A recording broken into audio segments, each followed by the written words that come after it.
Welcome to Keep Curious, a podcast where a pair of perpetually perturbed pals placate our perturbation by prattling on about our probings into purposeless ponderings. I'm Meredith.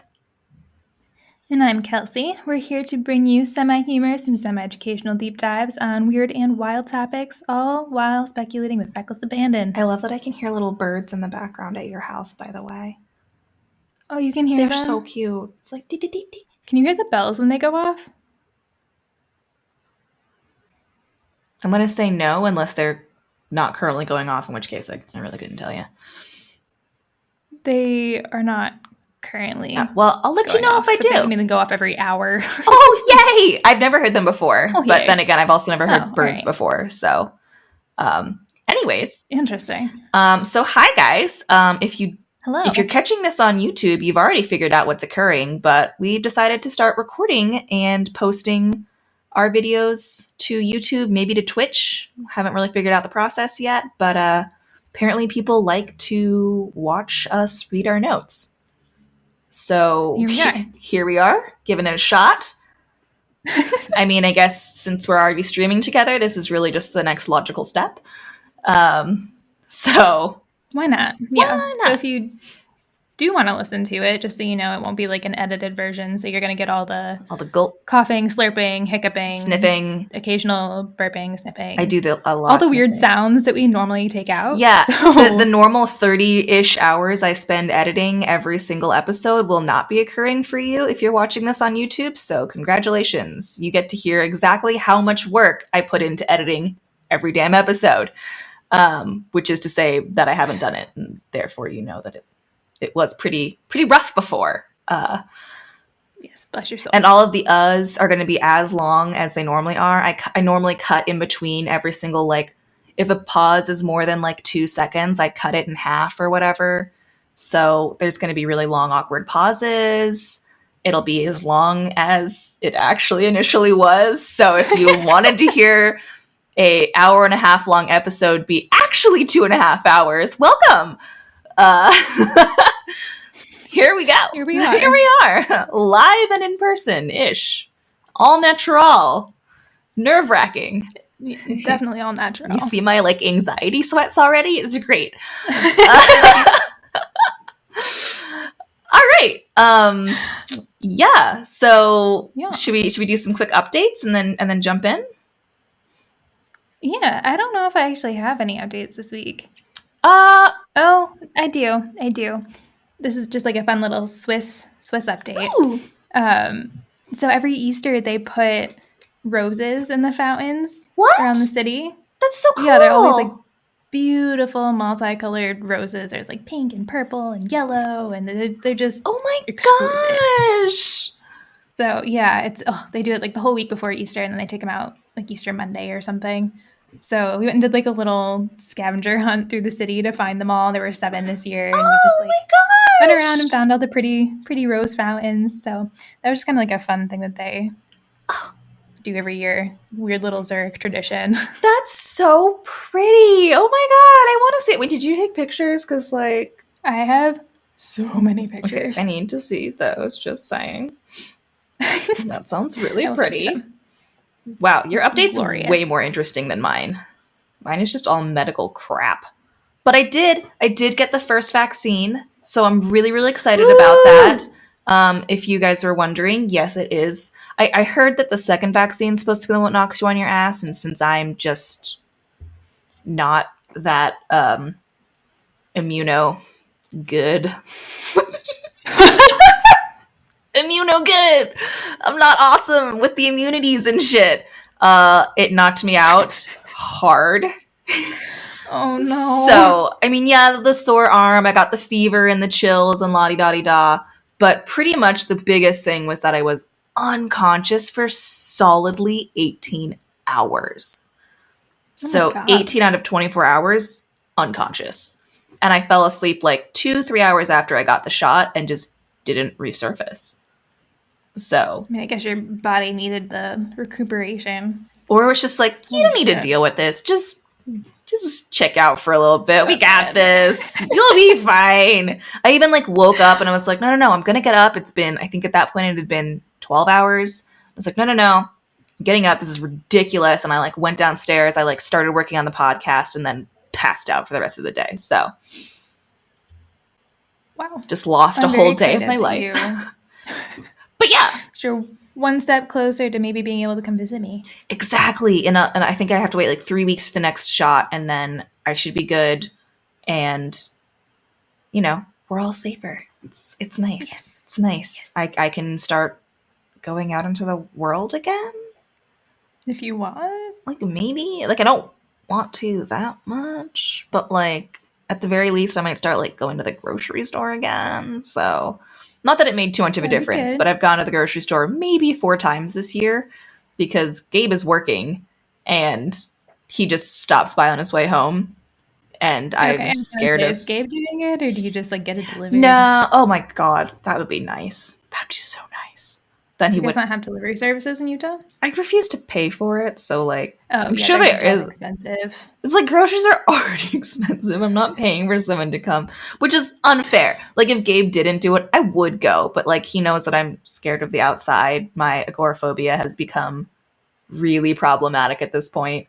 So I think I talked about this in the last episode actually. So it's not improved any since last week. I think you mentioned it was becoming a problem, but now you have. I've admitted it is a full problem. Yeah, I looked up like the full definition of it, and I was like, "Oh yeah, I'm definitely probably a more severe case." I mean, I'm not diagnosed. I don't have a therapist. I'm not. I should really be worried. So you should probably get one so that you can comfortably go out and enjoy the world. Yeah, it's like I like going out to nature and then back to my house. And then most of the shopping I do is online anyways. So like the only thing I really feel comfortable doing these days, which is like I still have to like push myself to leave the house, but there's enough encouragement to get me there, is to just like wander around TJ Maxx for too long. So I really like TJ Maxx. I literally think I spent an hour picking out candles the other day just because like why not? Why not? The winter's ending. Lots of options. Well, I mean, that's the thing. Like, I was going to just pick up one candle because I'm, like, low on candles, and they just make my life these days because I guess I'm just basic like that. But they're cozy. They're so cozy. I need those Hygge feels, honestly. And as I was there, someone mentioned that, like, oh, yeah, like, the winter smells are going to be going out, and it's going to be all spring smells. And I was like, wait, I'm a winter all the time kind of smells. So I guess I need to buy more than one candle. Oh no. So I went through like almost every single candle they had there. And like kept my mask on and everything, but like I sniffed through my mask. I feel like at the end of that, my mask smelled really good or really weird. I really can't tell because it was so many different scents. But like I'm not like a pineapple and guava kind of smells. I'm like a cinnamon and like musty, earthy, the same way we like our tea. Like exactly. I like an earthy candle, or I want it to smell like the seaside. Ooh, did not find any seaside ones. Maybe that will come up seasonally. Yeah, naturey smells. Like I got like some eucalyptus and some pine and stuff like that. Ooh, yum. Or like a vanilla cinnamon without it. Like I don't mind if it smells a lot like cookies.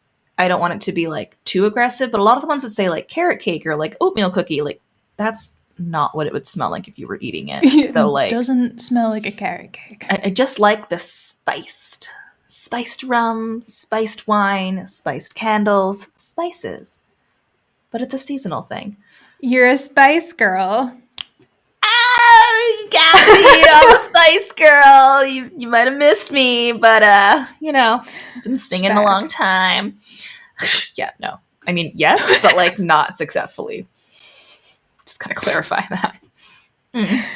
Fox spice, is that? Oh, it's your little fox ears. Yeah. Oh yeah, I'm an ear person. You guys are just finding this out. Streamers already knew this. If you watch my stream, I mean, my name is literally Meredith. So like, I'm into the critters and being a critter, but not anyway. She's a critter gal. That's all. I'm a critter gal. Exactly.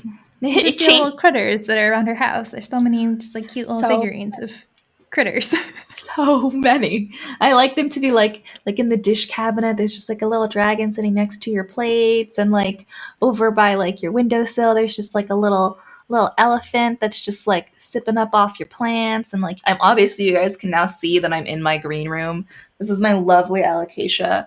Wow, she's really close right She now. a beaut. She's big. Yes, this is the one that Kelsey donated to me after she left, and I still feel like so I owe you healthy. so much for this because she's my big proud baby. She's my big God. baby. I'm so happy that she's that healthy. Yeah, her baby is like the healthiest baby alocasia that I have. It's got 4 leaves already and like way quicker than all of my other ones, which is kind of a bummer because like this guy, like he's about to lose one of his little leaves again, and then he's only got 3, and it's very hard to keep a lot of leaves, but like whatever is going on with like the soil and watering in that scenario seems to be very happy. I'm debating taking all of my baby alocasias and just planting them in there until they get big enough to like be happy in their own pots again. Yeah, like it's just that they're just so happy in there. Like she's not lost a single leaf yet on her little baby. It just keeps popping out a new one. So, I mean, yeah, she's very full and happy. Now I can talk about my plants. It's dangerous. It's so dangerous. I can like show people the plants. It's not. For today, we'll stick with the alocation. Yeah, for today you can see her in the background. She's happy. She's pretty. Yeah. Shall we get to the episode before it gets too much? I think 11-minute intro isn't the worst. Like our last one was like 20. We've done worse. Yes, by all means. So I know you gave a little, I think you might have said at the end of last episode, but why don't you intro us into your topic today? So if you didn't catch the last episode, I suggest you check it out because we just did Braxy, aka the Flatwoods Monster, as it ties into this episode. And it makes the most sense in order, but again, if you're determined to go backwards, don't let me rain on your parade. I'm just going to sprinkle you with some little, some alien juice. So as promised... Ew! That's gross. I was like, I don't want to rain on your parade, so I'll sprinkle some... I definitely get what you're saying. My visual brain... Exploding alien? Yes. Yep. Actually, it's funny because like the way I learned how to like tie a knot for rock climbing was to like strangle the alien and then punch it in the face. What? That's what they taught us. It's like to make the loop, you loop it and then you strangle the alien and then you punch it through the face and then. Wow, that's such an aggressive rope tying technique. And you'd think it would work on me remembering it, but like when I spent a couple of months not climbing because winter in Utah is like really winter. It's like too cold to fucking climb. My hands are numb. So I didn't climb for a few months there. And then when I got back into it recently, because it's starting to warm up, but also it just snowed yesterday. So I don't know what's going on. Regardless, I couldn't remember how to fucking do it. So it took me like 7 times of being like, flip. No, every time I go to macrame after it's been a while, I'm like, how do I do that again? Although I did just find a really cool macrame thing that I want to do, so we should like get on a call together and like we should like macrame on stream together. Ooh, that's a good idea. I'm in the middle of making a chandelier right now. I need more information on that. I'll send you a picture. Please, like a whole macrame chandelier. Like what? I mean, it's not like a. You know me, I like to keep it a little on the simpler side for the most part. So it's nothing like wild, but it's a little, like I've got a white top that's all like macrame knots, and then I have an inner layer that's going to be all like gold tassels. Ooh, I love that. She's going to be pretty. Oh my God, I'm so into it. Okay, I guess we should get into this. Back to the alien juice. As promised at the end of part 1, Alien Juice, Gray Barker, a Braxton County legacy, and the Men in Black. I'm so excited. So excited. I've been like thinking about doing this recording since we did our last recording. Oh my God. I'm so excited. I'm like so pumped. Worried that I didn't do enough, but like I was really trying to stop doing like only 2-part episodes. So I tried to get a little bit of everything while also not like, there's a little bit of stories, there's a little bit of like background, there's a little bit of blah, blah, blah, blah, blah, a little bit of skepticism because I can't not do that. I just feel like a more responsible non-journalist by at least throwing in the skepticism and then diving into the complete conspiracy. Like, I feel like it's the way I gotta do Good to it. keep it balanced. Yeah, well, I don't know, balanced, but like, we'll see. You tell me. The conspiracy theories are more fun to talk about, but we know they're conspiracy theories. Yes. And like, maybe I could be convinced of something, but like, it would take a lot to convince me of a lot of things, even though I'm such a gullible person, like we already talked about. Anyways, so now you get to watch me read my notes, if you guys like that kind of thing, I guess. Anyways, so first, a little background on the first reference to aliens as we know them today and what later became the Men in Black. As eminent ufologist Jerome Clark explained in his detailed book, The UFO Encyclopedia, the famous Arnold sighting led to the coining of a new term you may have heard of called flying saucers. You don't say. I gotta start there, you know? So, the Arnold sighting took place in the summer of 1947 when a private pilot named Kenneth Arnold reported 9 shiny discs in the sky, inspiring similar accounts around the globe. The first reported sighting of the MIB was the same summer in an event referred to as the Maury Island Incident, or the Maury Island Mystery. The Maury Island is where it took place? Yes. Okay. I believe. Okay, you guys are just going to see me attempt to kill fungus gnats in live now, because they always want to come check out what's going on in this area as I'm recording. I'm also, if I'm looking down, I'm working on like attempting to make sketch notes for our Instagram that may or may not actually get posted. Oh, yeah. So if I'm not looking at the screen, I'm not ignoring Meredith.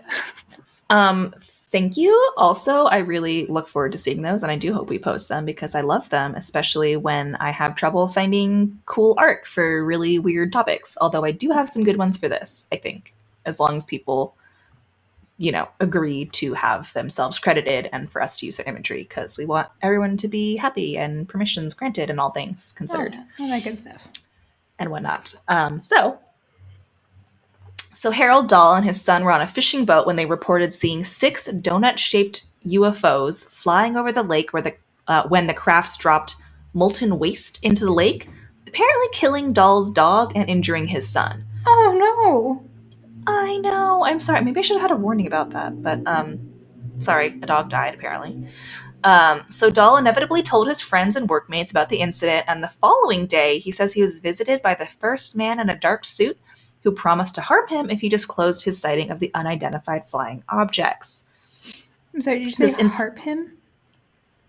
Harm him. Harm him, okay.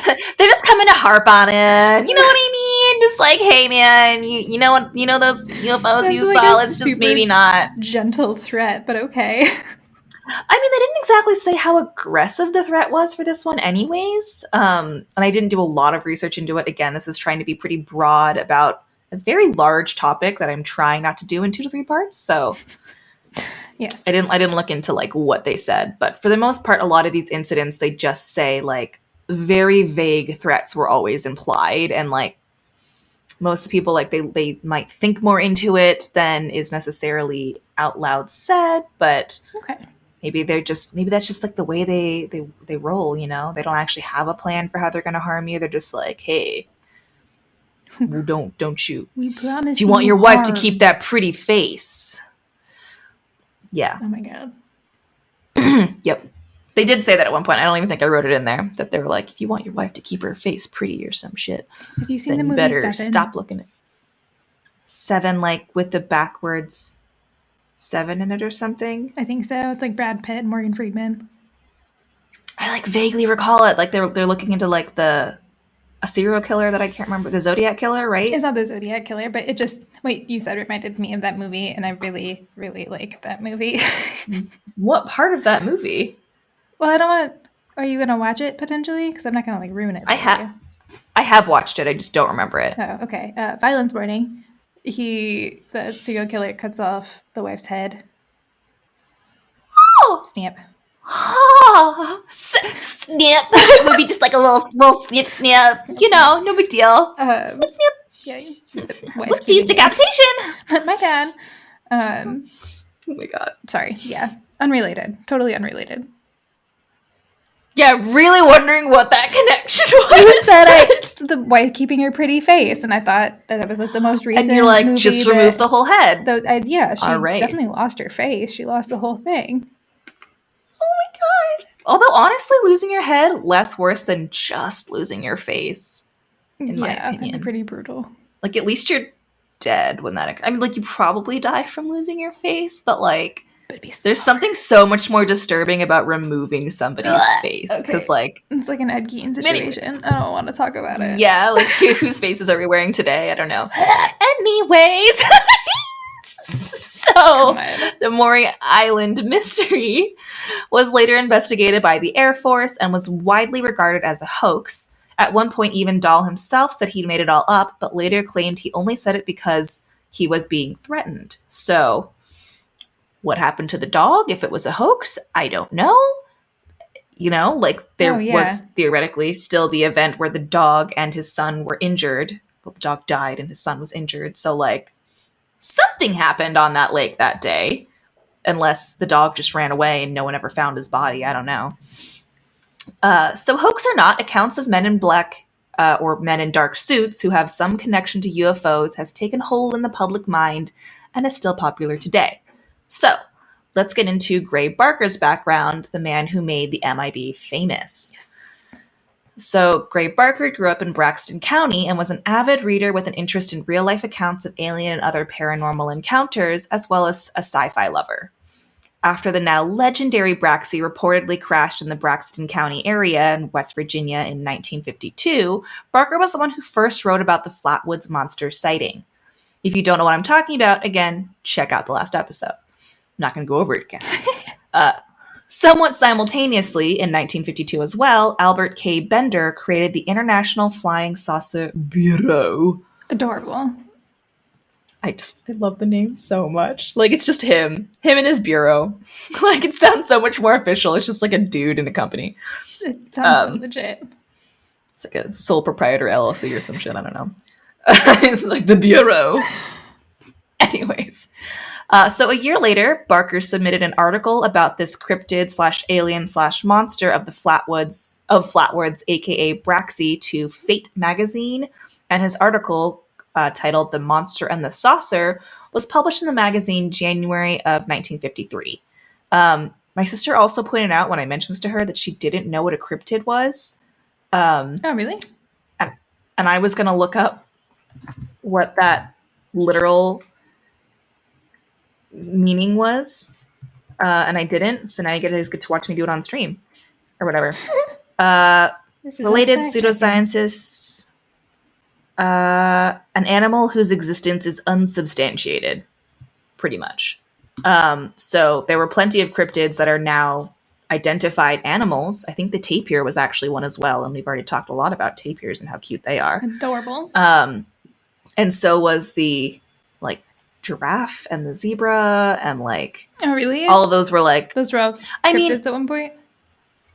In a sense, in the sense that, like, people were telling tales of them back in the day, and people didn't believe in their existence, and then when they made it there and found the actual animal, they were like, yes, that indeed does exist. Like, that is a weird fucking creature. Like, I can see why you wouldn't believe in it, because you've never seen anything like it. The descriptions, I'm sure, sounded ridiculous. Yeah. So I don't know if all that's, like, 100% true. Like, don't quote me on it. But, like, there's been plenty of animals where people have heard of it in faraway lands, did not believe in their existence, and then they were discovered, and it's like, oh, now it's just a discovered animal. So, you know, everything kind of starts as a cryptid if you hear about it. It's just hearsay until it's whatever. So that's what a cryptid is, in case you didn't know. So things like, you know, things that we identify as cryptids these days, you know, like Bigfoot, Nessie, Flatwoods Monster. I can't think of another one off the top of my head. Chupacabra. Chupacabra is a cryptid. Yeah, like, okay. So, you know, cryptids, man. I'll probably cover some more. Turns out it's really fun. They're great. They're great. I fucking love it. They're, like, not normally my favorite episodes to listen to, but, like, when I did the research myself, I was like, wait, this is actually really fun. I don't know. Anyways, so hopefully this is fun for everyone else. I don't know. Anyways, so shortly after the article is published, Barker joined the aforementioned International Flying Saucer Bureau, aka the IFSB, and began writing regular pieces about UFOs for Bender's magazine, published by the Bureau, dubbed Space Review, which I think is also adorable. He's like weirdly good at naming things. In like a very official capacity. Yeah, like the Space Review. But we only talk about things like Braxy the Flatwoods Monster. Like I don't know exactly how I mean it's a UFO related, but Space Review just kind of sounds like updates in science in terms of space. Yeah. So, anyways, so this is how Barker would stumble upon the story of MIB and make them famous within UFO lore. Soon after the creation of the IFSB, Bender claimed he was visited by 3 men in dark suits who threatened him with imprisonment if he continued to inquire about UFOs. Bender believed the men who threatened him were part of the US government, but explanations for the men in black vary. However, in 1953, again shortly after Barker joined the IFBC, and only a year after its creation, Bender abruptly dissolved this organization, claiming orders from a higher source meant he could not continue writing about UFOs. 2 years later, in 1955, Bender told people he'd acquired evidence to show the US government had covered up clear proof of the existence of UFOs. In a letter to his girlfriend, Bender said he had learned about where aliens came from and what they wanted. A skeptic, go ahead. How did he find this out? Are you gonna... I wish I did not find that information, and since I could have done more research on that. Maybe I'll do an expanded something at some point. It's totally fine. I was just curious if you were... I wanted to know that too. A lot of these stories, it was hard to find more in-depth information than just like the basic stuff, but I was all over on articles, and then I told myself, 17 pages is enough, Meredith, calm down. Proud of you for I broke it down from 21. I still have a bunch of articles open that I'm like, I wanted to, but I won't. Just, you get what you get. Do a little mini-sode if people want to hear it. Probably will. I'm kind of curious. Like, I kind of wanted to expand on like the skeptics' point of view on this, but like it wasn't as fun, but also like it was very in-depth. There's like whole books written about this, and I just thought that was really interesting.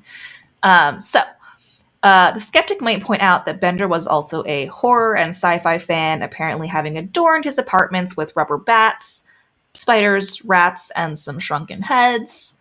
Whether these are real or plastic, I couldn't say. So, plastic. Eek. I hope they were plastic too. I feel like that's verging on. Like, don't get me wrong. I actually am kind of into taxidermy and whatnot, but also like shrunken heads. Are they human? Was that? It feels like it's crossing a line. It does. Like even shrunken heads in terms of animals, I'm like taxidermy's already a little like iffy, but like kind of cool. I feel like I can't the modification like post-mortem. Yeah, uncomfortable. Like it's definitely like not respecting a dead body, but also like kind of like glorifying it in a weird way. But like it's kind of like listening to true crime, where it's like I listen to true crime in small portions. I'm not like a true crime junkie or anything like that, but like can generally speaking enjoy a lot of true crime. Also, by the way, Kelsey is over in the side. That's why I keep looking into the corner like this. And not like at the camera. I don't know if I should be whatever. I don't know. I lost my train of thought. I just realized I'm just like staring at you in your video, and I'm like, it's kind of weird that I'm just like staring into the corner right now. But it's fine. They don't need like direct eye contact, right, guys? Yeah, I mean, it's already kind of weird that we're recording. I don't know. Some people like to see us read things. I don't know. We'll see how this goes. Anyways, yeah, I just think it's really cool. Like, thankfully, I guess for my sake, maybe Gabe is like super not into it, so I don't have pretty much any form of taxidermy in my home, even though I would be so into it. But I also kind of feel like it's sort of like using the whole body. Like if you were to like go hunting and take like fox meat and eat that. Do people eat fox? I don't know. And then like use the body for like, you know, it's kind of the same as like making a rug out of it. Maybe you're using it for warmth. Maybe you're using it for like decor, but you're still using the whole animal. So like that feels better to me than just like getting rid of it. But also I wouldn't want people to go out of the way to hunt people like things just for furs. To make it taxidermy. Yeah, exactly. Like if you're just killing it to make a strange object, it's like a recycling thing. Anyways, we don't have to get into. I get it. I have mixed feelings, but I totally understand where you're like I have coming from. very mixed feelings about it, but like there's a shop near me that's like 100% like sustainable, humanely sourced, etc., taxidermy. It's not like, oh, I went out and just like murdered butterflies midlife, and it's like, oh no, like these are all from like butterfly conservatories, and when they die they like collect the bodies and continue to sell them to make a profit, not a profit, sorry, to like make like a help profit. fund their To refund the things to like continue to have butterfly garden. Like I don't know, it's definitely like it's kind of like the zoo argument, whatever. So anyways, so he also had pictures of vampires and werewolves strewn across the walls that he shared with his stepfather, and he was also fascinated with black magic and the occult. So he was definitely like really into all this stuff, so like maybe take that with a grain of salt, but that doesn't necessarily negate his experiences, just kind of puts him in a mindset where he might be more likely to believe. Open to, Exactly. So, I mean, again, he had an entire, the Bureau. So, regardless, Bender's account of the mysterious visitation was featured in Gray Barker's first book, They Knew Too Much About Flying Saucers, which I love how direct that title is, which he published in 1956, roughly 3 years after the IFBC had dissolved. IFSB.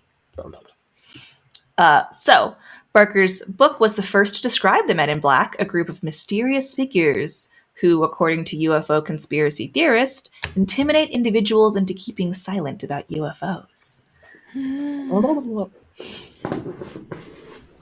sorry. You good? Ow. I had my legs crossed and then my feet were sticking to this like stupid pleather chair. I'm sorry. Ooh, yummy. Yeah, I like the idea of pleather, but like realistically, like only when I'm wearing like full body clothing. Like none of it can touch my skin, even though it looks so nice sometimes. Like I got it for free and it has a back unlike my other stool, so I thought it would be wonderful, and it is until my feet stick to it. Yum. Love that visual. God, sorry. You good? Again, we're just doing this shit live now, so like you're gonna get all of it. You're gonna get a little coffin and a little sticky feet. And I also need a chair back because anyway. So Barker recounted Bender's own alleged encounters with the Men in Black, who were said to travel in groups of 3, wear black suits, and drive large black automobiles, usually Cadillacs. Barker, of course, like why not? Why not? They gotta have like a really badass look to them, and I feel like a Cadillac really screams, "I'm doing something somewhat dangerous." I don't know why. I don't know why. Does it? Like I always feel like it's always like the mob has got like Cadillacs, or like the Men in Black come into like it's like a governmental thing, like a dangerous government, or like a really really rich like mob boss. I don't know why. I always think of like Escalades, but I think that's a newer thing. I feel like the Cadillac of back then was the Escalade of today. No. Yeah. Maybe I don't know, man. I don't know that much about like car. You don't really do cars. Actually, I definitely did do cars for a really long time, and then I realized I'd never be able to afford it, and I stopped doing. I wanted to be a mechanic for a while, like when I was in high school. Really? I truly wanted to be like a mechanic that was just working on like really awesome cars, and then I realized, like, honestly, that would have probably been a better path than what I actually went down in terms of like of financial security. But everybody needs to get their car fixed. Yeah, exactly. And I wanted to work on like awesome cars. But that's not the path I went down. Instead, I got really sucked into art and decided I was never going to have a living. So Barker also mentioned this visit frequently in his own magazine, dubbed the Saucerian, which the Saucerian. I know. I cannot with these names. Oh my god, it's so spectacular? Good. Like they're as good as you at making names for shit, which I love. I think they're much better. The Saucerian.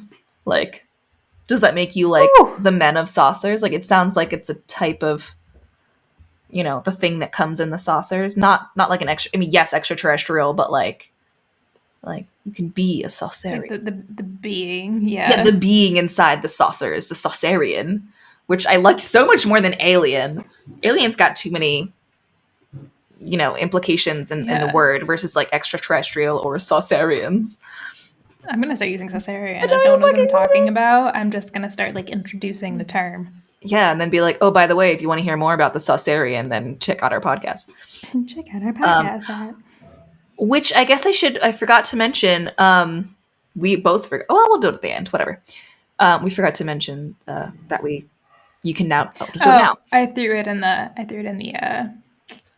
outro. Sweet. We'll get to it. Anyway, so he started the Saucerian in 1959 in Clarksburg, West Virginia. So, in 1962, Barker and Bender collaborate on a second book on the topic called Flying Saucers of the Three Men, which, again, just fucking love their titles.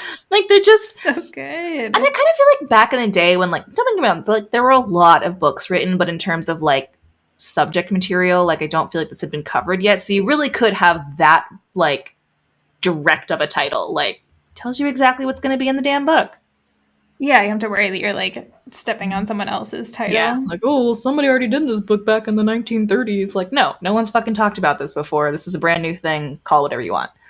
Yeah. So this book proposed that the Men in Black were themselves extraterrestrials. That's my favorite theory. Me fucking too. So, as a side note, a distinction is also made in UFO literature between like lowercase Men in Black and capital Men in Black. Oh. So all lowercase Men in Black are believed to be human agents who cover up government secrets and are said to appear relatively normal.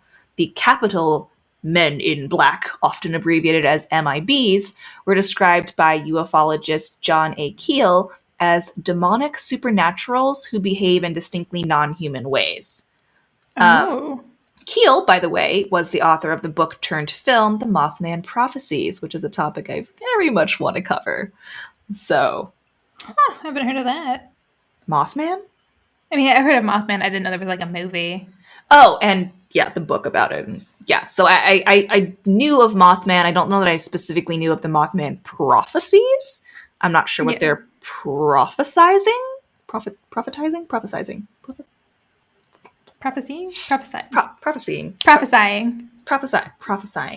Let's go with that. Anyways.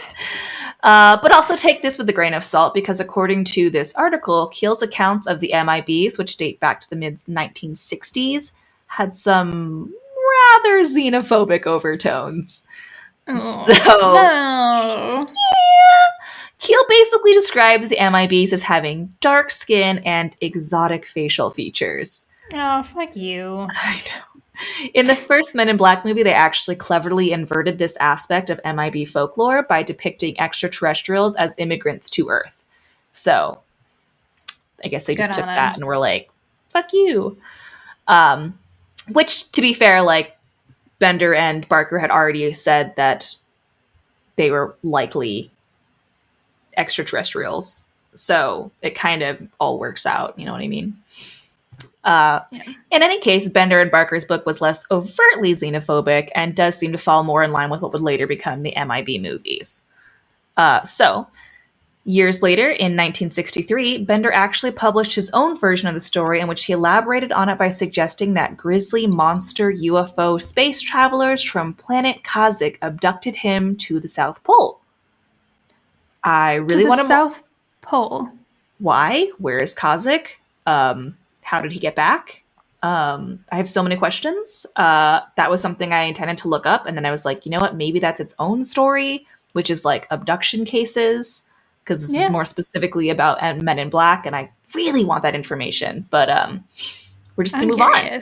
Why on earth would an alien take someone to the South Pole? And where is planet Kashyyyk? And how did he get back? Like, truly, like, they took him there, but did they return him? And how did he know that he was at the South Pole versus, I don't know, like, say, the North Pole or, like, anywhere else that has snow? Kashyyyk? Maybe he was in Greenland. I don't know. Like, snow is snow. Don't know. Just, like, does it feel different at the North or South Pole? Is there, like, you can feel the different magnetism or something? I don't know. Man, my ears are ringing. That's really exciting. And did I tell you that I read some funny I found some funny TikTok thing about how, like, if you get ringing in your left ear, it means blah, blah, blah, and ringing in your right ear means blah, blah, blah. But, like, it's, like, one is, I don't remember which one's which, but, like, one of them's supposed to be like, you're reaching like enlightenment. Like it's you reaching a new level of enlightenment. The other one is like, or ghosts are trying to talk in your ear. And I'm like, whoa, both of which I can't. It would Probably be ghosts, but I'm gonna go with tinnitus. But yeah, it's definitely tinnitus. It's definitely that I have tinnitus. As I mentioned probably in an earlier podcast, I meditate to it now, to be perfectly honest. You Just like, meditate to your tinnitus? yeah, I just like focus on the ringing in my ears, and it just like helps me like, it's kind of Oh like my white God. noise. It drives me crazy. I have it too. It's like, Is it in both ears or just one? I think it's just my left ear. That's something. It's worse in my left ear, at least. I have it in both ears, but like I feel like it's probably worse in one, and I couldn't tell you which one because it just comes from time to time, like now, right now. I'm so sorry. It really doesn't bother me. Like I also like I've listened to all those stupid little videos that are like, how old is your hearing? If you can hear this and blah, blah. And I still have great hearing, so which is Oh, I'm sure. great in terms of like I can still hear high pitched noises that nobody wants to hear. Like I'm not gonna miss when those are gone. Everyone's like, oh, I'm so old, I can't hear high pitched squealing, and I'm like, yeah, good for you. Like Old who people wants can't hear to? me. No, I have thought about that. Like even with the microphone, there's a lot of times when like my voice is just high pitched enough when I get excited. My normal voice is not high pitched, but like when I get excited, it just stops working. Like it just doesn't record it because it's like it Yeah. buffers it so that it doesn't hurt people's ears. But that's just my voice, so I need to like figure out Just how to. squealing. Yeah, just like I don't know. That probably didn't pick up. Who knows? Hopefully it didn't. Sorry, everyone. Anyway. Quiet. It was a quiet one. Yeah, I'm trying to sit a little bit further back from my microphone and just like project my voice, but then like when I squeal, I feel like I'll be far enough away. So we'll see how this goes. Since it's also video recorded, whatever happens is going to be just occurring for everyone else. I can edit it a lot in post-production for audio, but not for video because I just don't care that much. Like I don't. It's not too big of a hassle to like make it look natural to try to do the. Yeah, it's just so much harder with video. It's like not. It's not gonna be worth it. If you don't watch it here, that's okay. It's somewhere else. Anyways, so after this incident, or all of these incidents, Bender suffered from anxiety and claims he was plagued with mysterious phone calls until his death in 2002. So. Ooh. Would also love to know, like, did you pick up those calls? Was it no one on the line? Was it just heavy breathing? Did someone say, don't talk about UFOs, and then just hang up? Like, I don't know what happened on these phone calls, but apparently he got a lot of them. Like, I don't know. Are they still threatening him? What was mysterious about that? Because he also did the thing that he said he was going to do, which is going to stop. Okay, he sort of stopped writing about UFOs and then gave all the information to somebody else to write about them, just kind of like pushing off the responsibility and the danger of it. And then went ahead and wrote his own 2 books, I guess, also. So, I guess he didn't really stop. I don't know. Kind of. Yeah. No, he didn't really.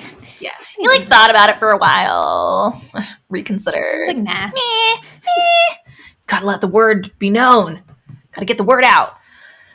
Anyways, so, throughout the 1970s and early 1980s, Barker continued to publish his own and other works via his magazine, the Saucerian Press, which I guess slightly changed names, but...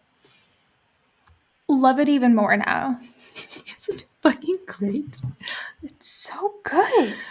So he wrote his final book about the Men in Black called MIB, The Secret Terror Among Us, in 1983.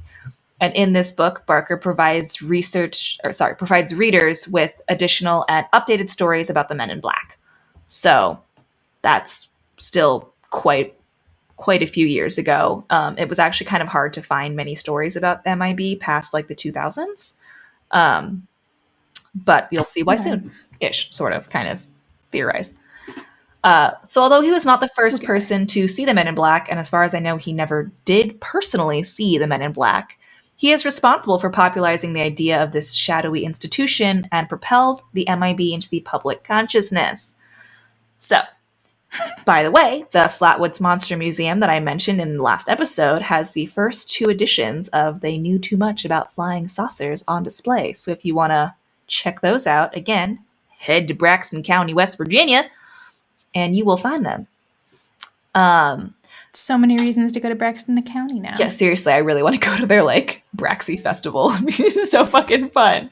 Even though I It'd be so fun. definitely live on the other coast now, but eventually I'll have to go back.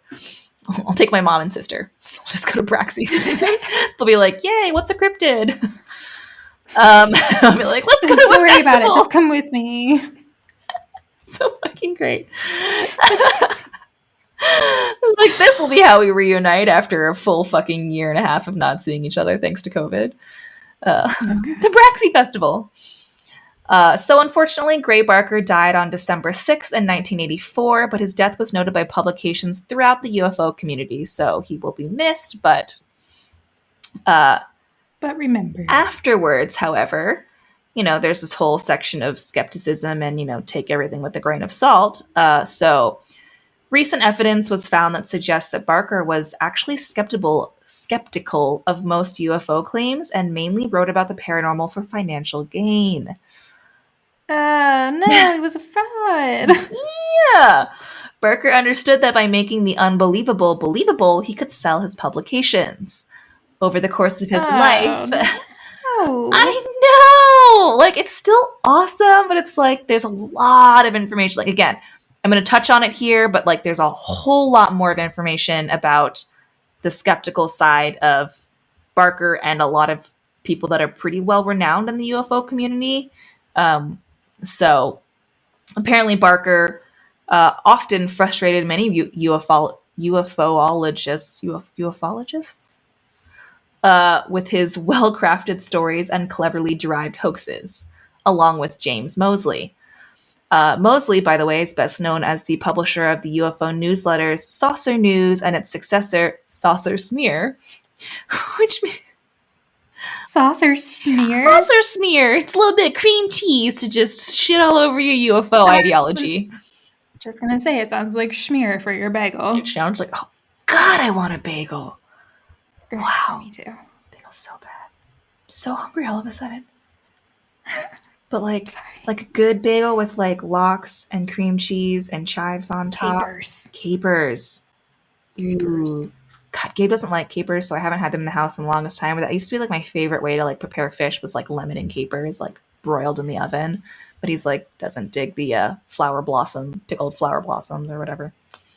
I also don't really like my fish that way, but I do like capers on my bagel. Sorry.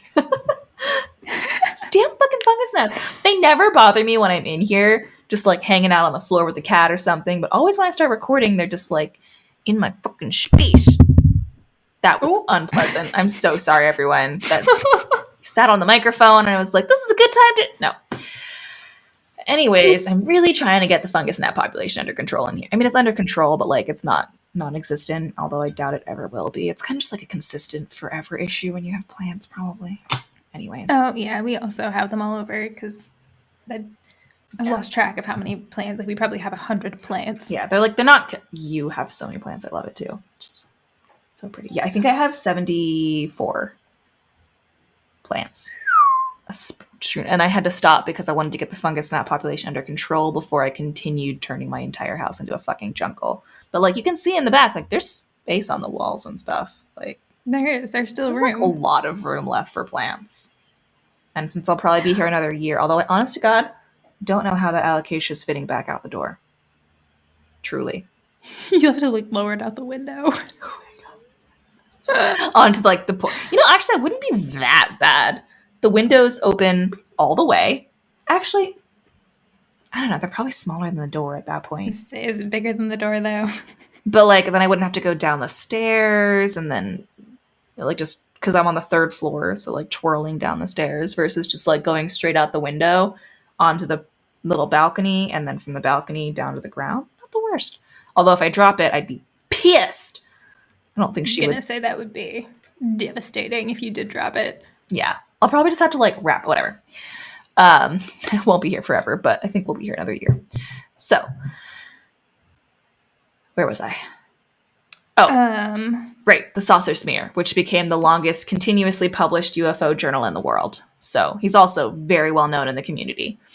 So in 1957, for example, Barker and Moseley supposedly wrote a fake letter signed R.E. Straith to George Adamski, telling him that the United States Department of State was pleased with Adamski's research into UFOs. The letter was even written on State Department stationery, and Barker himself described it as one of the great unsolved mysteries of the UFO field in his 1967 Book of Adamski.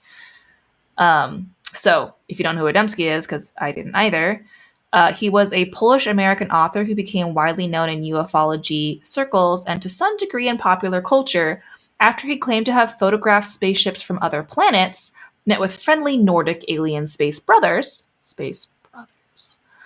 Adorable. I know, right? And to have taken flights with them to the moon and other planets. I want to go. I know, right? Again, want so much more information on this, but this is just about the MIB, not about other people's abduction stories. It was very hard not to look into all of these because I get the distinct feeling I'm going to cover them later, but like once I look them up, I've already like cataloged the info. Like I can't start the research and then not finish it, even though actually I do have like 3 whole episodes of shit I pulled out of here and put into other documents for different episodes, because I was like, you could be your whole an episode, and if I put it in here, I won't cover it. So I pulled a bunch of stuff out of here because this was not originally 17 pages, and this was me working it down. Anyways, so Barker preferred to classify his works as true stories, but Barker wrote what is and was at the time considered science fiction. Barker apparently advised John Sherwood to remove a line stating the story was fictional and to publish documents from the agency in the story to make the piece more realistic before he would publish it. So I'd like to do more on debunking of Mosley, Barker, and Sherwood. All 3 of them were like very well known as like, they admitted after Barker's death to having done a lot of things that are questionable in terms of like fucking with people and, you know, continuing a legacy that was entirely untrue. That's a bummer. Yeah, they're all pretty well known in the community as well. So if you know anything about UFO community stuff, you probably already know those names. And if you don't, probably another episode on them, because I think I really could easily do an episode on Sherwood, Mosley, and already this is Barker's episode. So, you know. So, while Barker's reputation as a scholarly writer and believer is questionable, it's nonetheless inspired a generation of readers to dream about UFOs. His work sparked debates among ufologists and enthusiasts around the world and pushed the boundaries of science fiction and introduced UFO to popular culture's lore and whatnot. So, let's get out of skepticism now. MIB visitations, then and now. Sock it to me.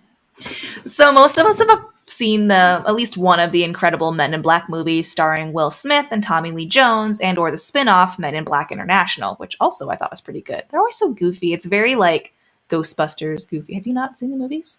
I've seen the first one. I don't think I've seen the other ones. I didn't know there was an international.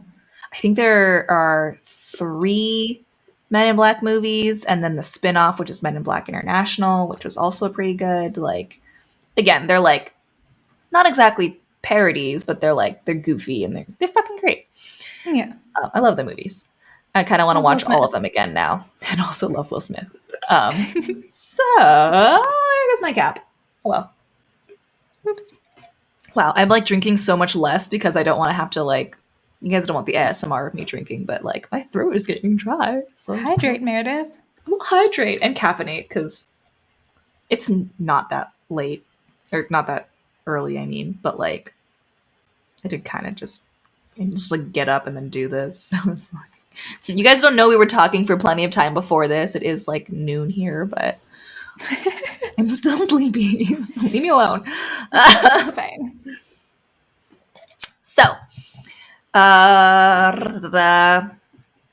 now we also want to know the background of how the Men in Black became popularized. Now that we know the background, what else do we know about the shadowy Men in Black? Ready for some stories? Oh, I'm so ready. Here we go. So, in 1967, Robert Richardson was driving his car at night in Toledo, Ohio, when he hit something, which then vanished. On investigating, he found a piece of metal that he believed originated from the mysterious thing he hit. A few days later, it was 11 p.m., when two men wearing black hats and sunglasses and driving a black 1953 Cadillac, of course, visited Richardson at his home to inquire about the accident. A week later, two other men arrived, classically dressed in black suits, and asked Richardson to turn over the mysterious metal. When he informed them he had sent it away for analysis, he was told to retrieve it or risk harm to his wife. But he never heard from him again. One of those articles was the ones that's something about it being like, if you want your wife's face to stay pretty, then you better give us the metal. So, yay. Again, like, they're never, like, wildly aggressive, but they're just like, think about this.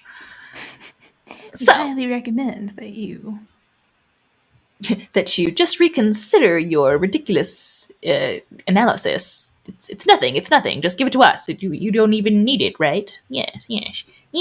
See, yes. But also it never says, like, did he get any results back? Did they, like, go to the place where he'd sent it and retrieve it themselves? And then, it was never... It's just like, that's where the story ended. Yeah, exactly. Now that I'm, like, sweating less, I have, like, goosebumps. Like, my temperature fluctuates so aggressively. No. It's, like, ridiculous.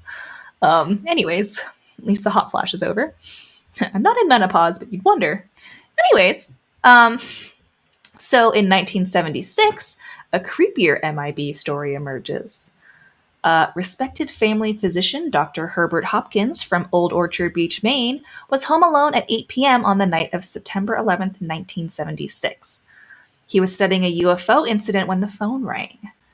The male voice on the other end of the line identified himself as vice president of the New Jersey UFO Research Foundation, which turned out to be phony because it doesn't sound fucking phony as shit. Like, why would New Jersey alone require its own research foundation for UFOs? Like, I feel like that's kind of an international, national, yeah. Yeah, national at the least. Least. Yeah. Like, I don't feel like each state needs its own UFO research facility, but, like... Very surprising. But then again, maybe that's just someone being really bad at naming it, so I don't know. Regardless, it was phony, so it doesn't matter. Sorry, I just saw this weird shadow, like, pass in the, like, veneer on my desk, and I was like, oh, what is that? And then I realized the cat is, like, sleeping behind me, so it must have just been me. Probably. Ghost!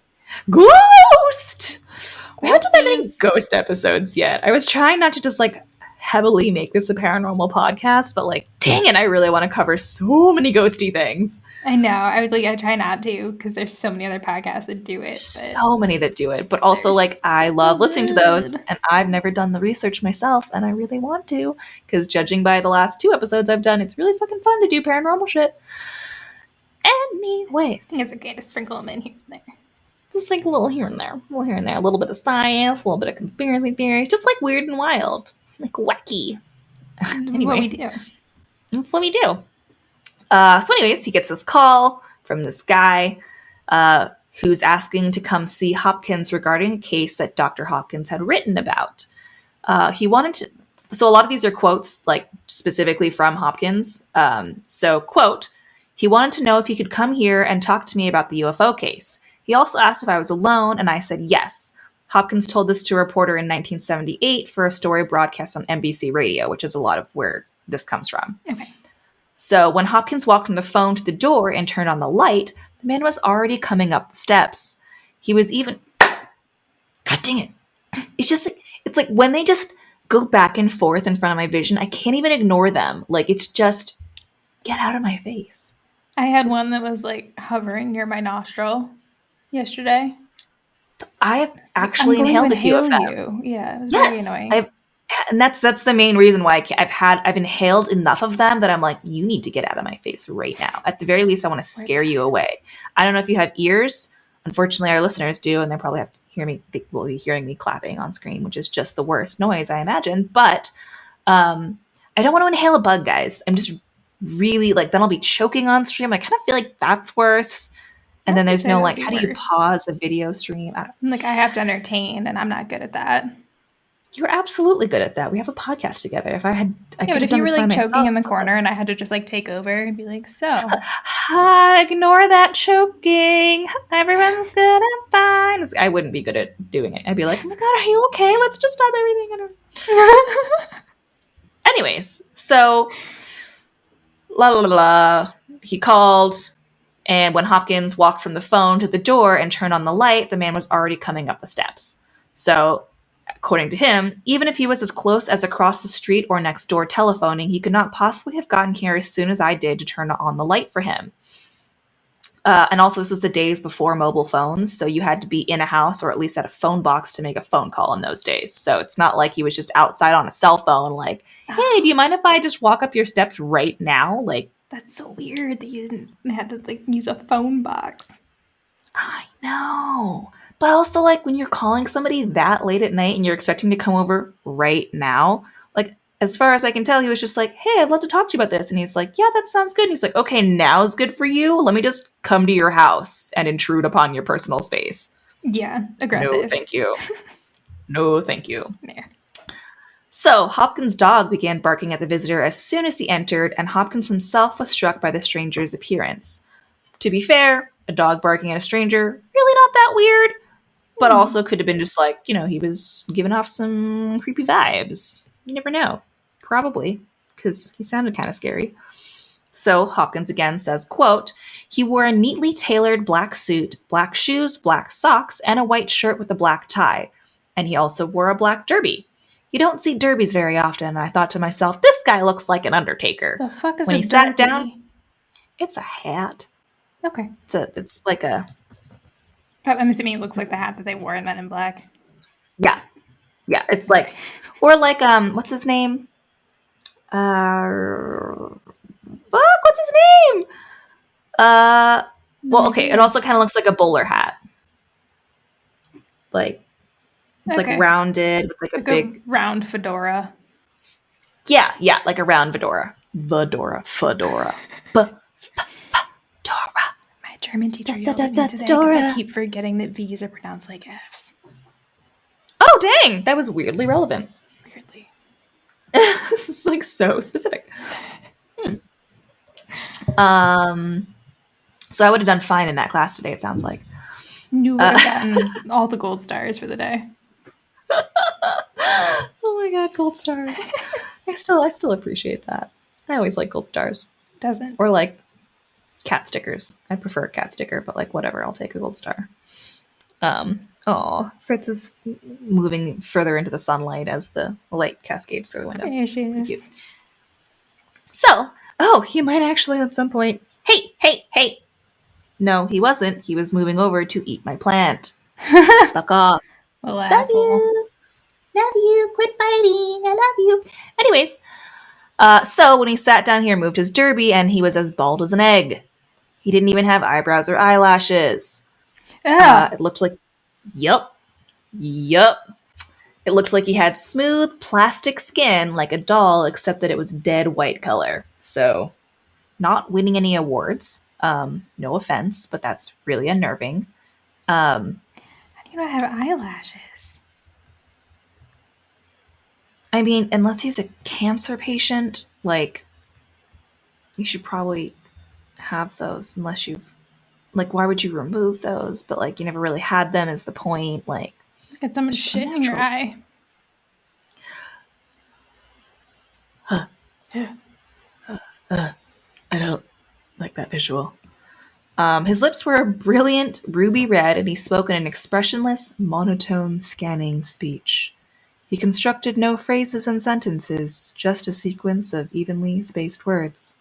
His voice was completely passive, with no inflection or intonation, as if hearing it from a machine that could talk, which I can't do very well, obviously, because I couldn't stop doing intonations, because that's just how I talk. That was pretty good, though. Lots of...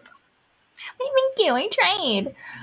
We should get Lori on here to do it. She can do a really, really good robot lady voice. Really? Yeah. I don't think I've heard her She do that. did an example for us the other day, and like everyone on stream was like, "Holy shit, was that an actual like was Siri talking?" She's like, "No, that was me." We're like, "Wow, you are impressive." Yeah. I remember what we were talking about, but she did a great robot lady voice. So, During the short time they were together, Hopkins and the strange man talked about the UFO case that the doctor had been investigating, and Hopkins again says, quote, he sat perfectly motionless and wore gray suede gloves, which, Ew. oh, fuck. do, do, do, do, do, do, do, do, do. Sorry. So when you walked away, I had a very awkward pause, and then went, I feel like I should have some stories to tell. And then I just stared at the camera, and I had no stories to tell. So That's okay. I'm sure we can figure out some really awkward, like, BRB. Like, I've got that for the stream, like a little like image that pops up and it's like, be right back. Maybe I can figure out something like that for this. Yeah, I can make a little thing that we can just like cut the video real quick. Because I feel like doing that shouldn't be too like bad. A giant cut is not as bad as like trying to like fix audio in between. Like, again, sometimes with the audio, I like when we talk over each other, I'll like separate it a little bit so you can hear both of us talking, or like when there's a really awkward pause, I'll just cut it down just a little bit. With video, we're like moving and active, and it's just too awkward, and I don't feel like it's worth making. The video wouldn't be any less awkward by doing that. So no, might as well just leave it all natural. But these guys have Do you still have your appointment? Yes, they've just been impossible to reach. So I was like, I really should pick this up, because when it comes to calling them, it took me 2 weeks to make the damn appointment. So like, if there was any issues, they were just confirming the appointment, which is great. And they told me they can still take my antidepressants, which is even better because I thought I couldn't. Oh, good. Yeah, because I think one of them is like kind of a blood thinner. And I was like, they were like, well, don't take any blood thinners. And I was like, so for 2 days, I have to be off my antidepressants? Because that doesn't sound like a good idea. That sounds like a roller coaster. It's like increasing, like I'm on like a light roller coaster, like one of those, like, you know, like the little wagon ones that like, it's like a little train one and goes like la la la la la la la la. They're like cute, very gentle. Yeah, but going off it would be like going to fucking Six Flags, which I'm not about. I don't roller coaster, guys. I don't like that. It's not. I love roller coasters, but I get dizzy really easily these days, so I'm terrified that I like can't go on roller coasters anymore. What a weird thing that like when we grow up, we suddenly can't handle like shit like that.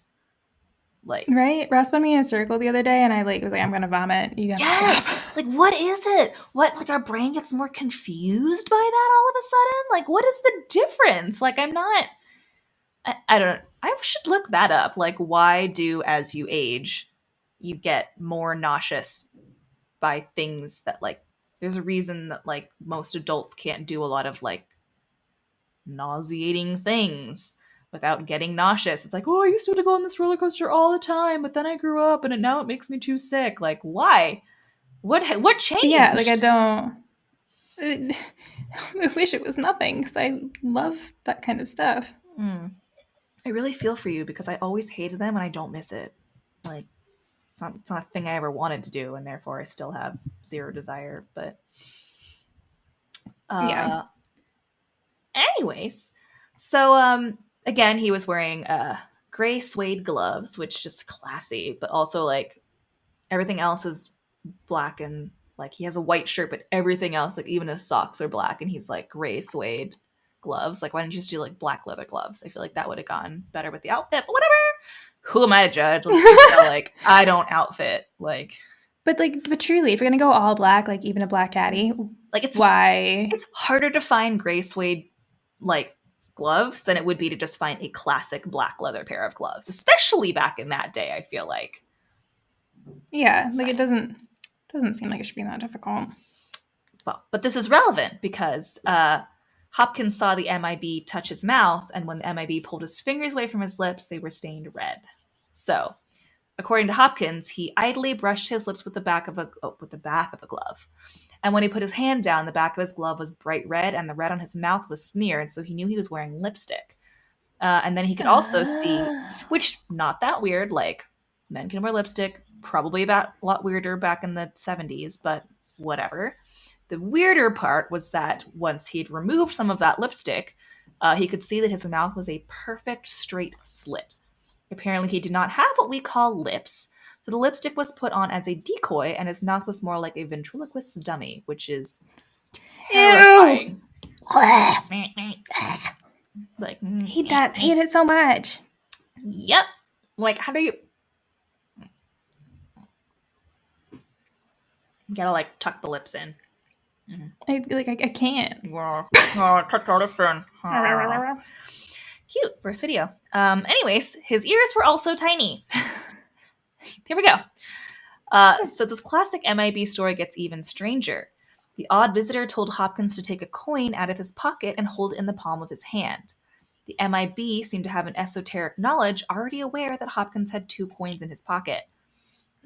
So, again, he asked him to take 1 coin out, and when Hopkins pulled a shiny new penny from his pocket, the MIB told him to focus on the penny. He said, "Watch the coin," and it started to develop a silver color instead of copper, and then the silver became bluish and the penny was getting quite fuzzy, out of focus, blurred, and then it was simply gone. It slowly dematerialized, according to Hopkins. Oh, that's so creepy. Yeah, so basically it became metallic blue, blurred, and vanished. So just zapped it out of the air. Like a little power struggle going on there. He was like, if you were wondering, I can dematerialize a penny. Think about that while you consider continuing to rate UFO stories. How about them apples? That would stop me. I'd be done. Yeah, I'd be like, I don't know what you're implying with that, but regardless, no thanks. I would like to have that not happen to me. Also, did you have to do it to my money? I mean, I know that it's just a penny, but back in those days, a penny could probably have bought you a whole fucking pickle. So actually, no, a nickel bought you a pickle. We already learned this. Yes, the nickel pickle. Actually, the nickel pickles were in the 1920s, and this is the 70s, so maybe a penny was already somewhat irrelevant, but... Didn't they sell, like, penny candy, right? They definitely did, yeah. Like, I feel like they had to have. I'm pretty sure I remember my dad saying he used to buy stuff with pennies at, like, the local like, my candy shop. Did, too. I mean, she was born in the 60s when she was buying penny candy. Yeah. It would have been earlier than the 70s, but... Exactly. And my dad, too, like, that, it was actually, like, a really funny story because I guess there's a tradition in... like Mexican culture for him at least, where like you gift a bag of pennies to a newlywed, and that's supposed to be like to grow your funds or whatever. And he hadn't known, and they were blessed too. I think I'm butchering the story, I'm sure. Blessed pennies, but yeah, they're like blessed pennies, and it's like you're not supposed to use them ever. They're supposed to be like kind of not a savings at all, but I think it's like you get like 100 blessed pennies, and they're supposed to be like really, really important. And as a kid, him and my aunt used to steal those pennies and go down to the shop and buy candy. Oh no! Just like they were really important pennies. But it was like, Dad, you're such a badass. Like you're just that kid who like stole pennies from your mom to buy candy. Like just fucking adorable. Fucking adorable. That's such a cute tradition. Yeah, I have one of the pennies now. Oh my god. Yeah, like after he passed, I think I have 3 or 4 pennies. After my aunt passed, she still had what was left of the pennies from her parents' marriage. And so I have like 3 or 4 of the pennies now, which makes me really happy. But that is so precious. I know. Yeah, it's cute. I mean, they've both I'm passed so happy now, you have them. Yeah, me too. I keep it with all of my like dad stuff that I still have. So anyways, before I cry on stream. So the MIB then asked Hopkins if he knew of Barney Hill, a man who claimed a UFO had abducted him. Hopkins said he knew of Barney, but had thought he was dead. And the MIB reportedly then said, Barney didn't have a heart, just like you no longer have a coin. Ominous. Oh, shit. Just a little ominous. So he is dead because you dematerialized his heart. Oh my god, I did not make that connection. And if they didn't do an autopsy, like, maybe the symptoms of a heart disappearing are similar to a stroke because your body's like, what the fuck? Where'd my heart go? Blah! Yeah. Holy shit, I did not make that connection. I thought it was just like... Oh, which... I didn't say that part yet.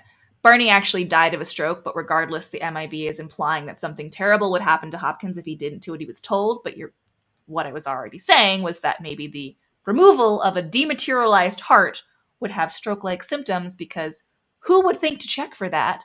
Like, if he had stroke symptoms, he died of a stroke. There'd be no like lacerations on his chest to be like, huh, Yeah, did someone autopsies are happen to normal. steal your heart? Yeah, although honestly, really impressive that he can dematerialize a very specific item. Like, for example, he was holding the coin in his hand and he was able to dematerialize just the coin, no Not the part of his hand. hand. It's not like, well, I just make a circle of dematerialized space and Yeah. Like like, very pointed. God, can you imagine like just and he wouldn't even have to dematerialize the entire heart necessarily. Like you might just have to like puncture a hole in it and then you have a stroke from that. Like That's true. None if they like did an autopsy, they probably wouldn't even notice. exactly. Like for most people, you don't do an autopsy unless there's any cause to believe that there was foul play. So, especially back in the 1970s, I feel like it was even less common. Like, Yeah. Yeah, I feel like they really didn't do them that often. Not that I yeah, don't really know, but I would imagine I would that they didn't. imagine. I mean, I don't know that much about the history of autopsies. Also, a really fun topic. We should. Can you write that down? Mm-hmm. Thanks. Anyways, History of autopsies. yeah, I'm like really interested. So, following the coin magic and strange threat, the Erie Man ordered the doctor to destroy all information he had gathered about the UFO case. According to Hopkins, as he spoke his last words, I noticed his speech was slowing down. His words became slower and farther spaced. He slowly got to his feet unsteadily and he said very slowly, "My energy is running low. Must go now. Bye." Just like that. Hate So, it. hate it so much. He was like, but then again, like, how much energy does it take to dematerialize a penny? So, like, he probably just used all of his, like, fake, I'm acting like a human energy, like his, Yeah, that's true. He probably was very tired from all that dematerializing. yeah, like, it has to take a lot of energy to remove something from space. Like, is it Yeah. I don't know where it went. Is it like somewhere else in space? Did he fucking teleport it? Like again, Hopkins says dematerialized, but we don't know if he just like teleported it back to his home planet of Kazakh or something, or if he just, Yeah. like made it slowly disappear and he couldn't feel the weight anymore, or like maybe he finds a penny underneath his couch later. He just kind of, bink. Who knows? God. Regardless, lots of energy to move something with your fucking mind. So as he descended the steps outside, the MIB clung tightly to the railing, placing both feet on each step, and then disappeared around the corner into a bright light. So, yep. No. When the chilling encounter was over, a terrified, intimidated Hopkins did as he was ordered and promptly destroyed all traces of the materials he'd collected on the UFO case. As he should have, because that is fucking terrifying. That's Like horrifying. one of the scariest ones I read was that story, and I was like, yeah, I'd listen to him too.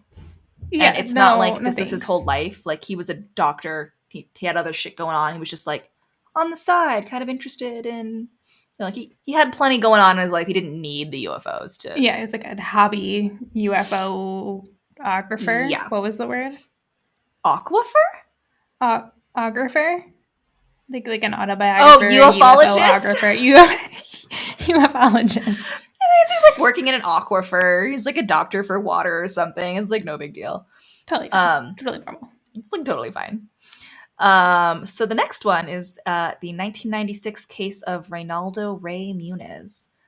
So Ray Muniz of Austin, Texas, was just a regular guy with a lifelong interest in UFOs and aliens. Again, he's got a lot more of a connection. He's had a lifelong. They didn't specifically say that Hopkins wasn't always interested, but again, he had a lot going on for him. Yeah. Starting at the age of 9, he claims to have encountered aliens on 5 separate occasions. I really want to hear this, but that's getting long. So that was also a really long hunt to find his apparent encounters. So just know that he's encountered them many times. Okay. Apparently, he actually became a local celebrity as a result. And he later started his own cable access show called Project UFO, where every week he speaks to people who claim to have their own alien encounters and would call for viewers to send him their evidence of UFO sightings. Cool. In June of 1996, he received a video of an apparent UFO sighting showing an unidentified object in the sky over Georgetown, Texas, from a man in Texas. So, a few days later, a mysterious group of unknown individuals known as the Men in Black arrived at Ray's window tinting shop, claiming to have summons for him from the IRS, which just, that would get me. Like, I have such a fear of authority, it's not even fucking funny. It's like, it's bad. Like, I always need someone, like, over my shoulder when I do my taxes because I'm so terrified I'm going to press the wrong button, even though they already know everything we need to do our taxes. They just make us figure it out anyways. It's very infuriating. God. So infuriating. Stop lobbying the fucking whatever. Politics, we're good. I'm just saying I hate doing taxes, and you already have all the information, so why are you making me do it, you bitch? So I don't disagree. So they asked him to go to a building and gave him a letter telling him to report for an investigation into alleged tax evasion. Again, enough to scare the fucking shit out of me. Yes, me too. Yeah, that's exactly what I'm afraid of, is fucking, like, I'm sorry, I didn't mean to evade you. I just didn't know I made $50 at this thing. I'm sorry. Like, it'll be interesting, like, if we do ever start making money off of the podcast or streaming, like, I have no clue how to even add that into your taxes. Like, whatever. We'll hire somebody. Yeah, exactly. So the MIBs vanished as soon as they left the building, despite him searching for them. So, understandably nervous, Ray went to the address listed on the summons and found another man in black waiting for him. After a few seconds, the man told him that he could leave, never even bothering to look at the documents. Upon returning home, however, he found that his video collection and documents had been ransacked. However, the video of the Georgetown UFO was surprisingly still there. So he's been unable to explain these bizarre encounters. Like, really nothing happened, kind of? Yeah, they took some of his stuff, but not the most important thing, it sounds like. Like, they're not even, like, he's not even, like, 100%, like, it happened after this thing was sent in, but, like, are we sure that that was the thing that they were actually honing in on, or do why, you know what I mean? Like, there's a lot of questions in that. So, as author and podcaster Tony Walker quips, is this account true? Firstly, it's so low-key and pointless. Why would you bother to make it up? That's a really good point. That's a really good point. Like, that was not the most interesting story. It was just like, yeah, these guys came and told me that the IRS needed to talk to me, and I went, and there was another guy who was also wearing black, and then I went home, and there was some stuff ransacked, but like, nothing was missing, so, like, kind of whatever. Like, it just occurred, but, like, nothing really happened, so, like, why even bother to make it up? Yeah. If you were going to make it up, you'd make it more dramatic. Yeah. Interesting. I mean, as Walker says here, most fabricated stories are made up to attract attention and are full of drama, and this story seems to be too long an incident with too many locations to be a hallucination. On the other hand, by 1996, the X-Files had already created a massive appetite for mysterious UFO stories. And Ray was a man who was already committed to the cause and is in fact, like, and it is a fact that our reality mirrors our expectations. So if you want UFOs, you get UFOs. So I definitely want to check out his podcast. I was reading this article that he had written, but now I just kind of want to listen to his podcast too. Sounds very interesting. It does sound really interesting. I'll let you know about it later. Because I forgot what it was called and I didn't write it down. So where are these mysterious creatures today? Do tell. Regarding the popularization of the MIB and the effect of, like, the number of visits reported today, Clark, an active board member of the J. Allen Hynek Center for UFO Studies, CUFOS. CUFOS, that's how I'm going to say it. That's a good one. Isn't it though? Like, I'm from CUFOS. Bless CUFOS. you. CUFOS.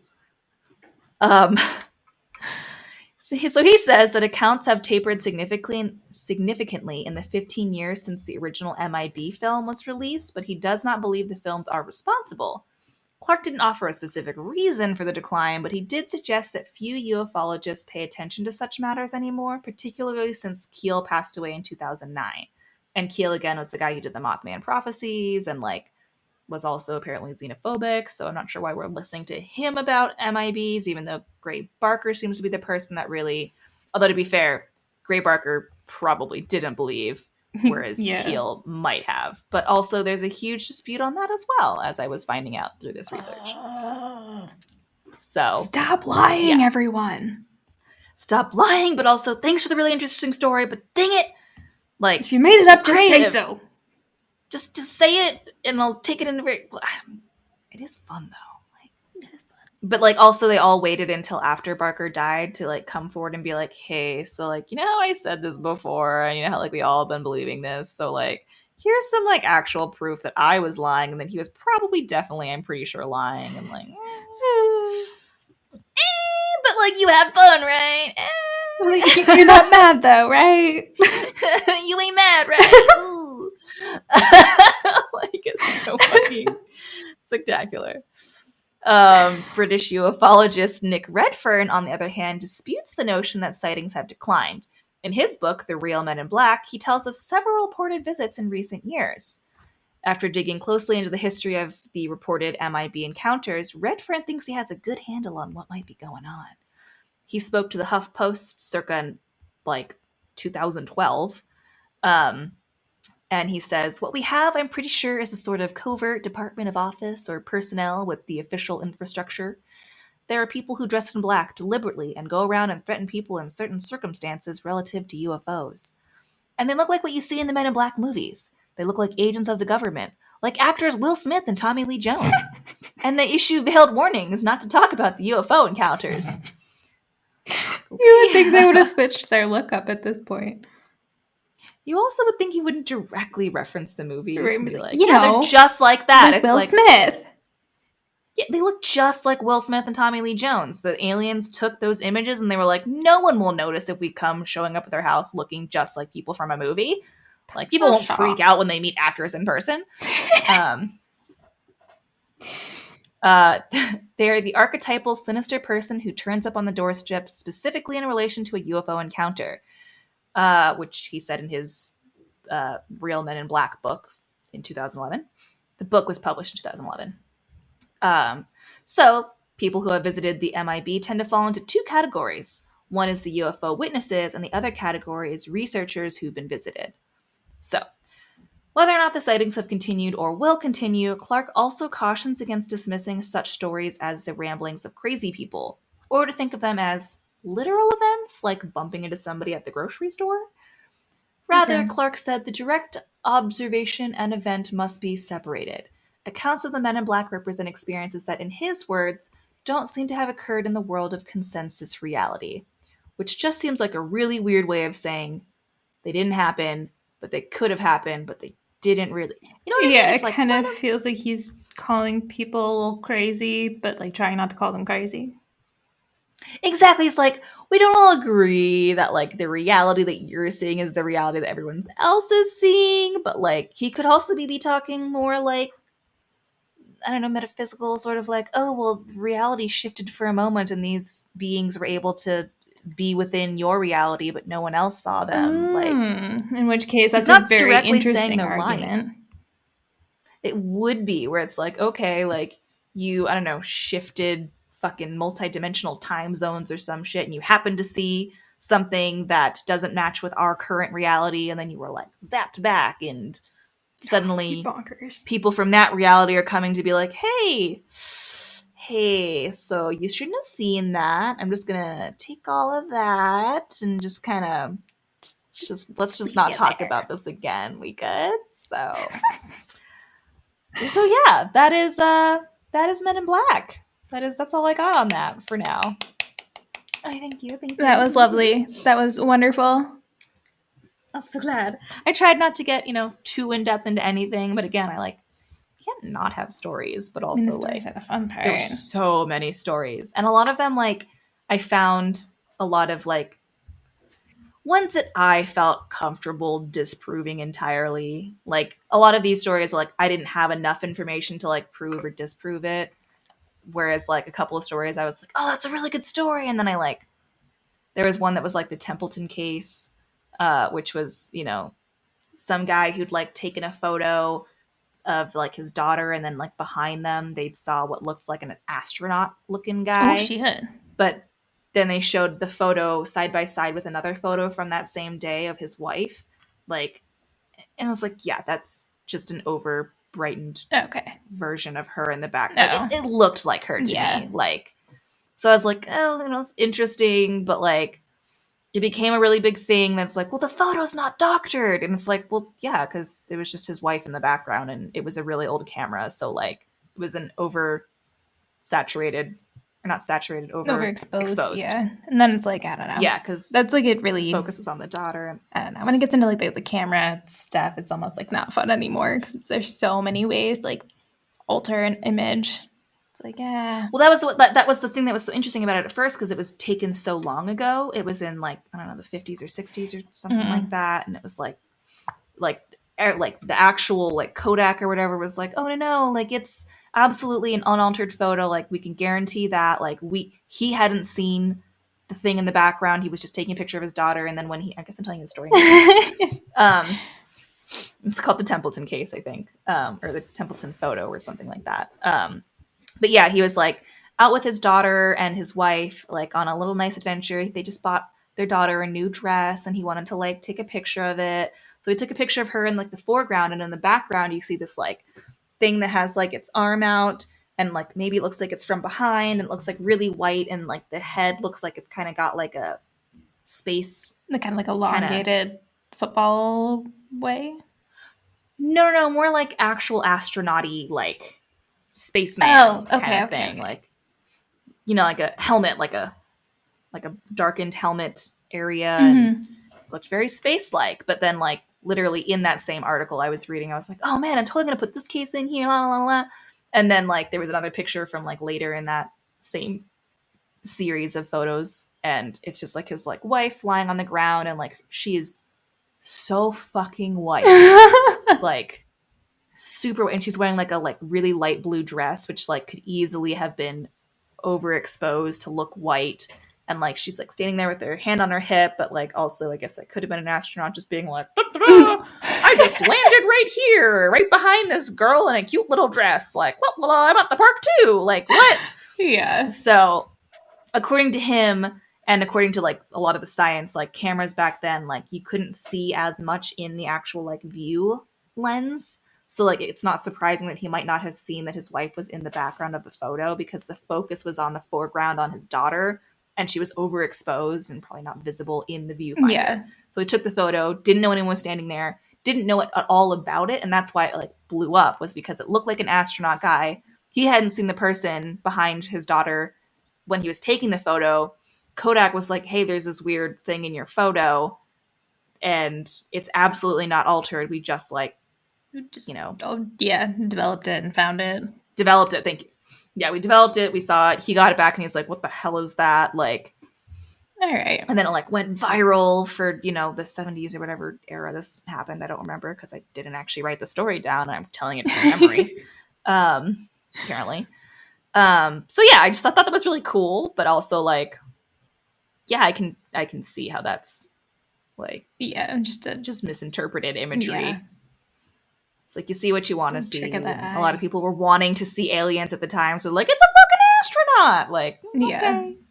Or it's just a really, really white lady that the camera couldn't capture because she was so fucking translucent. So having a mom that's just like, you can literally see her veins through her arm, I like know what it looks like to be that pale. Overexpose a super pale person. Yeah. Like, yep, she's white. Established. So know what I mean? And also the daughter was wearing a really dark dress, so it had to like refocus on her dress to like get yeah. Like, I can see, especially like the technology at the time, it wouldn't have balanced it well. Although I gotta say, I really miss the times, which I'd never lived in, where like, and maybe because I grew up relatively privileged, so it's not like I was super, super unable to afford everything. But like back in the day when it's like, you only had 3 dresses, and it was a really fucking big deal when you like got a new dress. It's like, finally, my outfit is changing. Like, I don't know, it's like a dress that was made just for you, and like you got to go pick out your like favorite dress. I don't know, I read a lot of books like that, but like the idea of like having I think it'd be nice to be able to like go pick out your own fabrics and have it like made to your measurements, and that would be nice.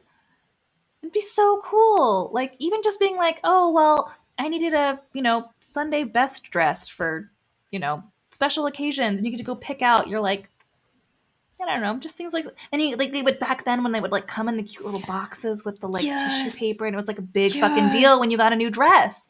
And now like with this fast fashion, it's just like, oh, whatever, I can just go to H&M and buy like a bunch of clothes for really fucking cheap.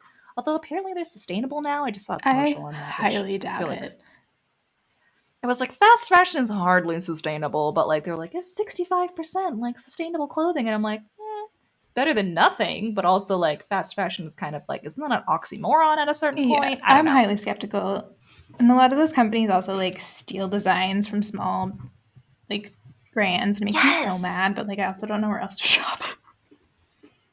Yeah, I've seen a lot of the ones where it's like, oh, like a really, really cool, like I made this awesome cosplay or like this beautiful like wedding dress, and then like you find it on Wish and it's like, some cheap, like you only saw one version of it, so like the back is like entirely like they just worked off like the main photo, and it doesn't look at all like it, and it's really poor quality, and like just stealing someone's design and throwing it out there. Like I've seen some gorgeous fucking wedding dresses on there where I'm like, oh, I've seen that somewhere before, and that's not made by you. I can tell you that. I've for seen sure. a lot of that with like hadn't and like Anthropology.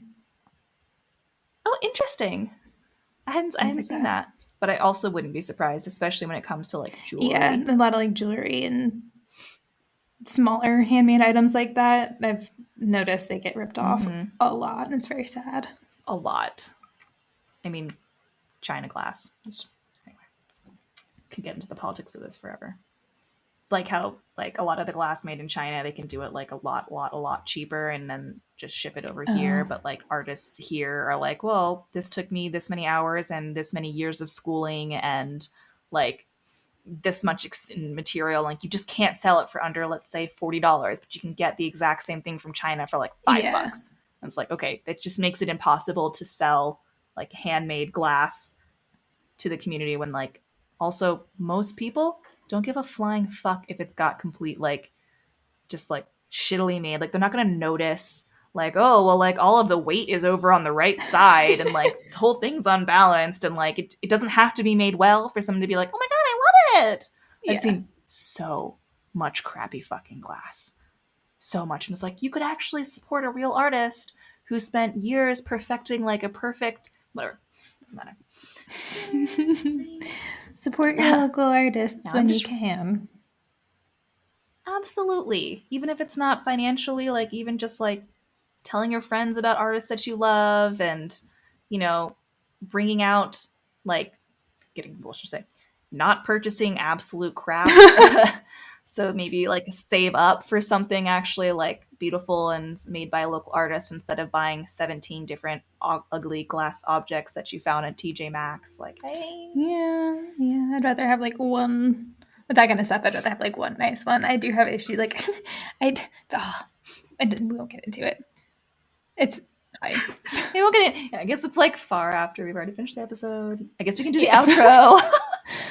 Especially since we're not editing the end of this on the video. Yup, instead of just talking. I don't want to know about this. I mean, if you do, let us know, because I've got lots of rants about the art. We have a lot of opinions. That's not what we're here for right now. We have too many opinions, but like a lot of them are really strong. But I do like to hear other people's opinions, even if they differ from mine. I love having debates. So if you guys ever want to debate shit, I'm here for it. We should probably start a Facebook or something so people can talk to us without it needing to be through. I don't know. We'll figure it out. Anyways, want to kick us off? So you can follow us on Spotify, iTunes, or wherever you're listening to hear more. Our Instagram is Keep It Curious Podcast. We're also on Twitter. You can also check out our website at keepitcurious.wixsite.com/podcast. Wixsite is WIXSITE. If you have story suggestions, you can also reach out to us via the website. You can email us at keepitcuriouspodcast@gmail.com or slide onto our DMs on the social medias previously mentioned. And don't forget the /podcast, because that's our website, as I recently discovered while trying to add that into something. It matters.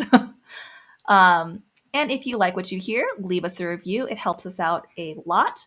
And while you're at it, on our Anchor website, which is actually different than our website. And I should have remembered what it's called.